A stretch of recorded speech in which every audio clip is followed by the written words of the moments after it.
Hey guys, and welcome back. So today I actually have a review for you of the watercolor brush pens by Colorit.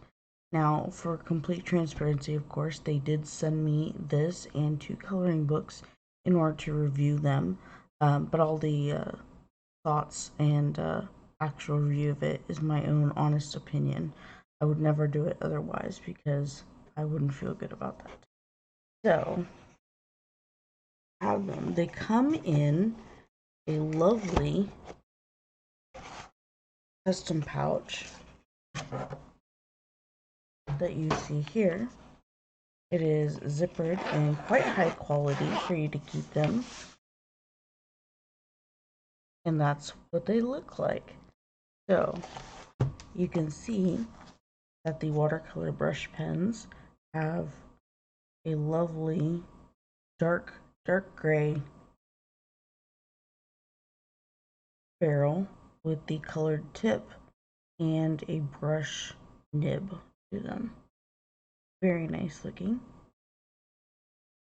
We'll get to try them out in just a second. Let me show you their coloring books.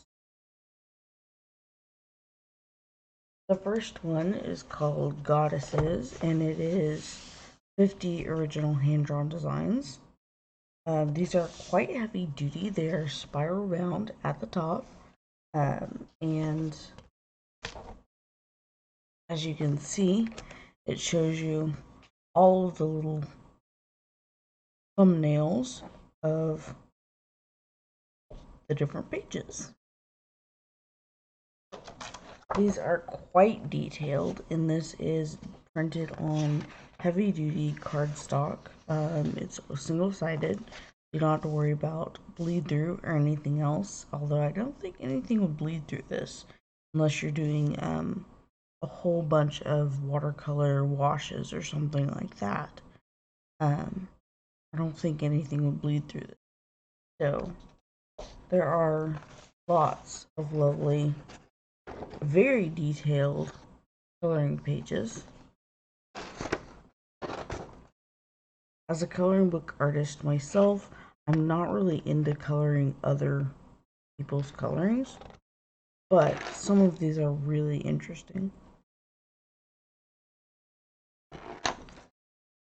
As you can see, they're very lovely illustrations, done quite well, on my dad.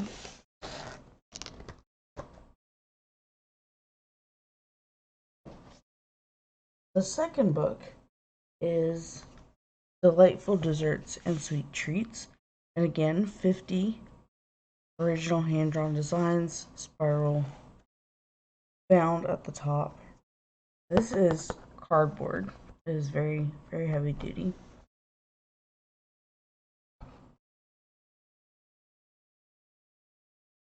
And you can see some of the pages in here where it shows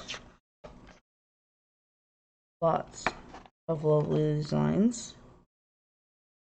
The Great Gingerbread House, which was very festive at the moment.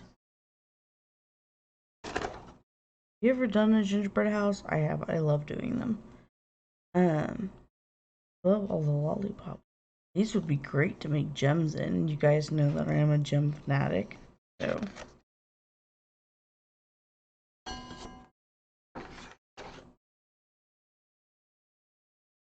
I love this. Sundays, strawberries. I'm a big ice cream fan myself.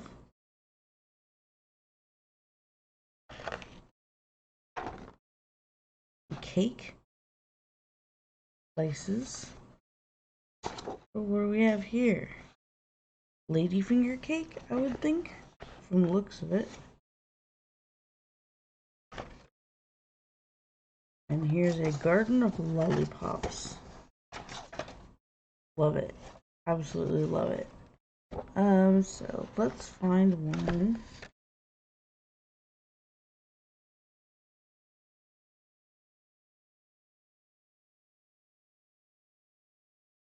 Find one that would be fun to do or to color on a little bit.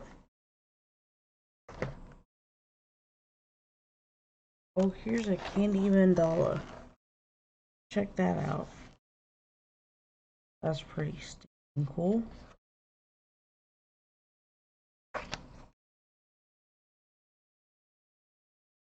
There's one with cupcakes and swirls.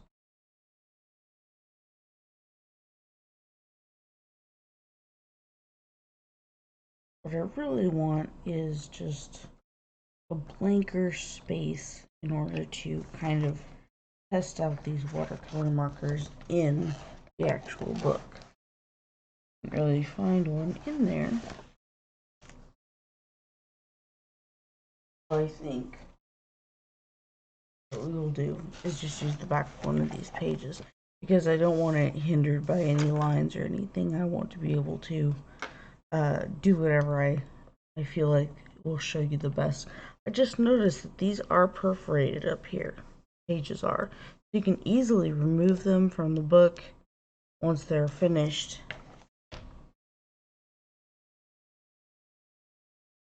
And do whatever you'd like with them. So, let's check out some of these really nice watercolor pens.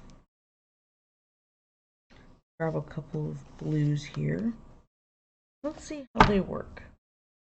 We've got very light blue, very light. Ooh, look at that. Covers very nicely. The tip is very sensitive. There's like a medium blue, I think. Yeah, that's very nice. It's like a denim blue. See if we can get to blend them.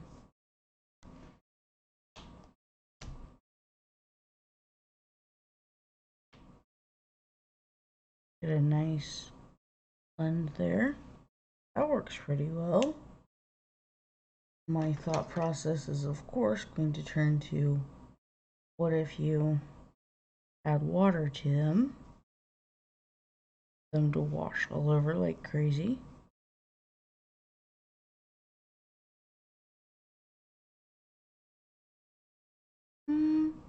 They don't completely vaporize like I would expect a watercolor pencil to do. Kind of stays in place, but you do get a nice wash around it, which is nice.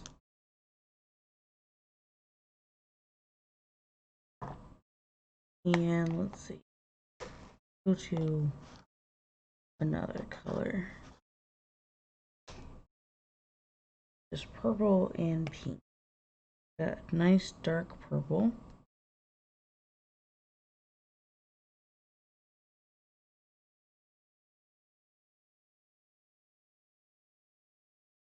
Where I do some really nice lettering with this.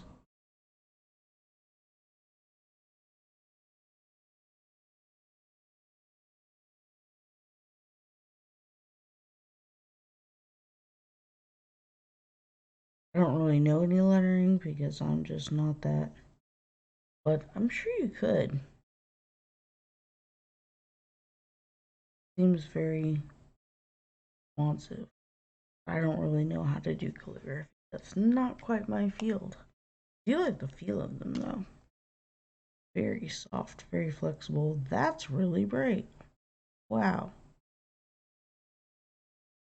That is quite interesting. Now, what I'm curious about is what the water that I put over here. Yeah, it's not bleeding through. You can't see that. Hold on.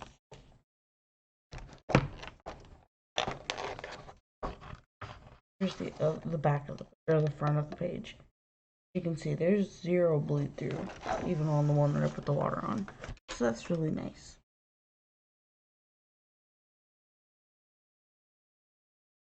And this is just a little bit of water on my paintbrush.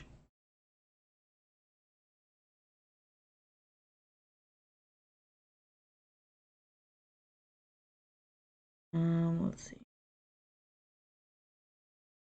The paper does sort of beat up, it looks like.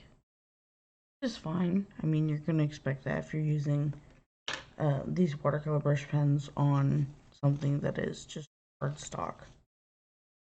I wouldn't really expect it to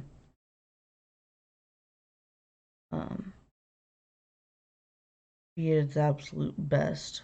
Watercolor is generally reserved for better, I would think, paper than cardstock. But since they seem to be used together here, of course I've got to do a gem because you know me. A little bit obsessed over it.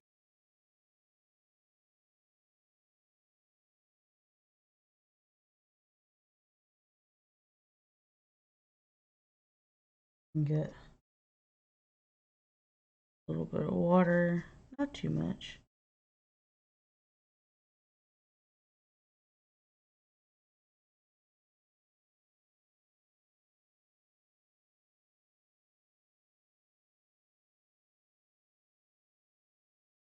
Quite nice. Like that little blue blending there. Pretty well. Now I'm curious if it would work, if these would work better on watercolor paper. And this is just a little art card size of watercolor paper. It sucks it right out of there. Ooh, look at that.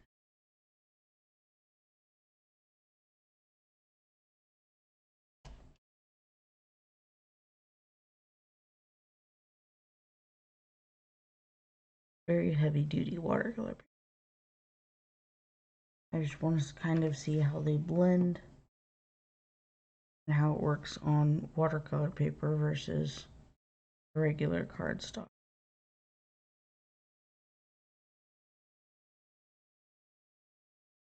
And it seems kind of the same, where it doesn't pull out a bunch as much as I would like from where you put it down. Like, I would like if it lifted a little bit more and moved some, but that's okay.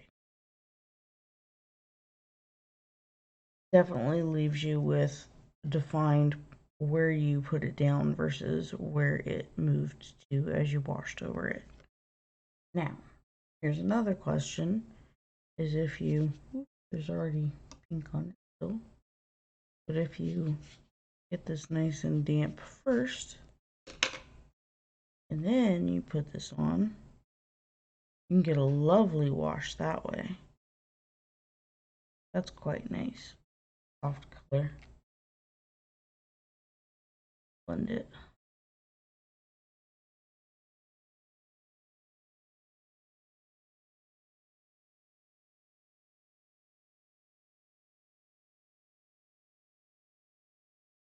Yeah, that's very nice. It's very, very soft, very wishy-washy, which is something that a lot of watercolor painters really enjoy. Is that very soft wash. So then doing wet on wet is a lot better with these if you want a very light wash than doing wet on dry. Kind of curious as to how much this paper will take. Go ahead and use the perforation up here.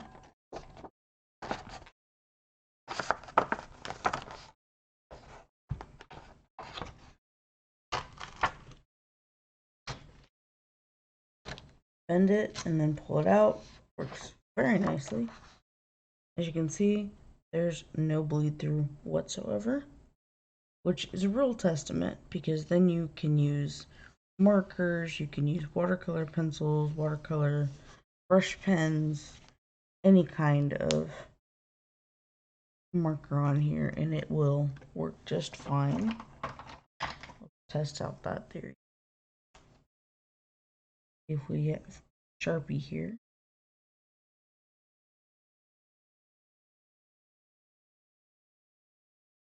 just do a couple layers. See if we can get it to bleed through to the other side.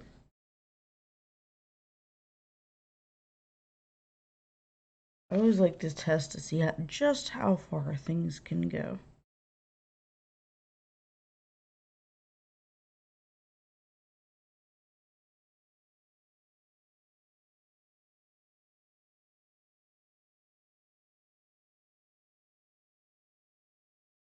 As you know, Sharpies are alcohol markers and not water-based.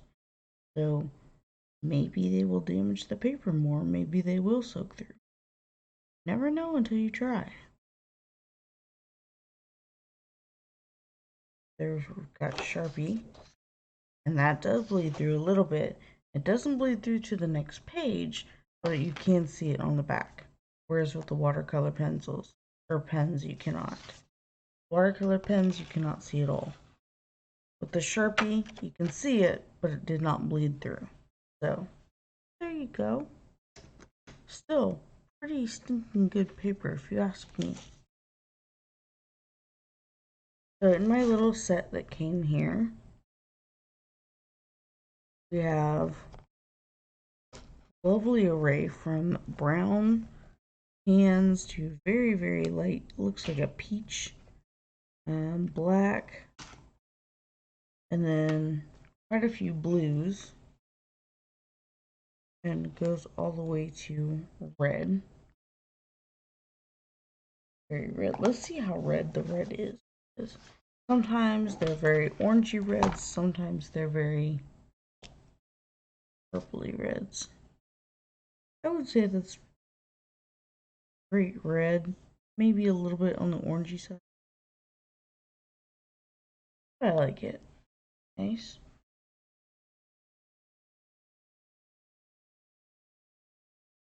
This looks like very light orange or yellow.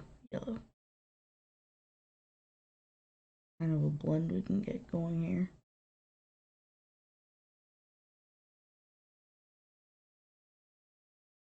And kind of pull it out some. Pull the pigment out. And that looks actually pretty good. Now would it better if I used water to blend it? Not really, it kind of stays the same. I think it just goes a little bit farther, but nice. I would definitely add these to my arsenal of things that I use for coloring and drawing and all my illustrations. As far as gems and crystals and all that kind of a thing. I think they're good for the money and definitely would be fun to use continually as something that is very travel friendly as well. I mean, zip this up and you could take these anywhere. You don't need additional water to work with them. So, you know, for sitting in line or for sitting in your car when you're working or whatever, on your lunch break maybe, or even if you're just at home and you need to have your coloring portable. Maybe you move from the office to the kitchen.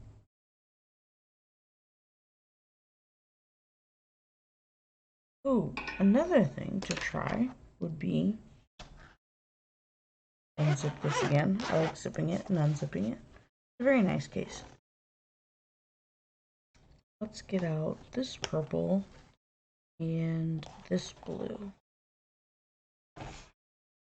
And I wonder if you can do the tip-to-tip transfers like you would do with the chameleon marker. Now, the chameleon markers are alcohol-based, so these are not, obviously, but it looks like it took.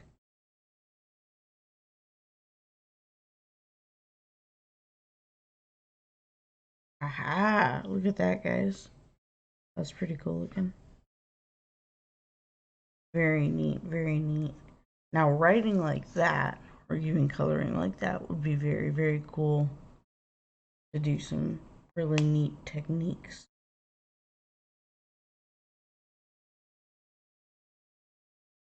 So there you have it, a colorist's friend. I don't believe that these are Lightfast rated, so they're not professional grade.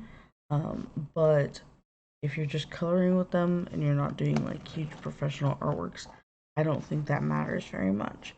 So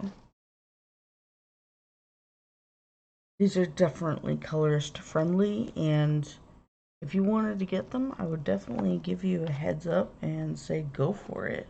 They are nice to have for sure. Anyway, thank you again, Colorit, for letting me demonstrate your lovely coloring books and your watercolor brush pens. They are quite good quality, and I would tell you that these would be a lovely buy or a lovely gift if you're looking for something to give to somebody, especially if they're really into detailed stuff, because to me some of these are really, really detailed, and I'm not a huge detail person, but